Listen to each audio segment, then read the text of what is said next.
love you that you know. For the Bible tell you so.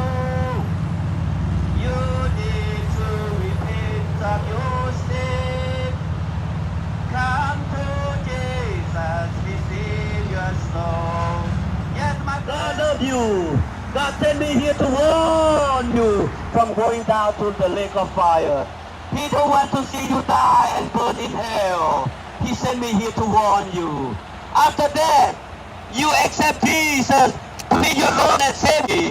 Pray for America. Pray. I know you love this country. Pray for our people. Pray for our children and our grandchildren. They need God. They need God like you and me. Pray for them. Don't be afraid.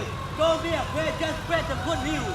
Just tell people about Jesus Christ. Jesus Christ loved us so much, and He died on the cross for us. According to what we do in this life, but Jesus Christ loved us so much, and He died on the cross for us.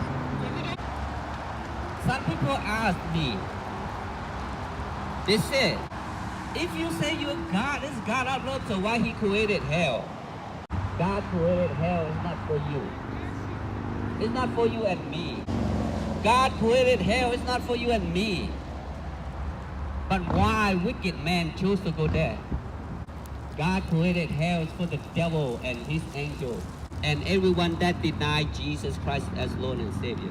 The only one key that you can open heavenly door is, that key has a beautiful name, powerful name, the name above every name, called Jesus Christ. You believe in Jesus, you lose nothing. In fact, you gain the spiritual life. You gain spiritual life. According to what we do, we deserve death. We deserve hell. We deserve the lake of fire. But Jesus Christ loved us so much, and He died on the cross for us. So we don't have to face into none of those punishments if we accept Jesus Christ to be your Lord and Savior.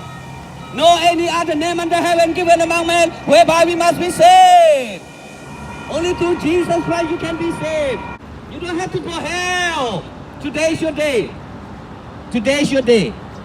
Nobody can tell about tomorrow. Muhammad never claimed to be Messiah. Buddha never claimed to be the way to heaven.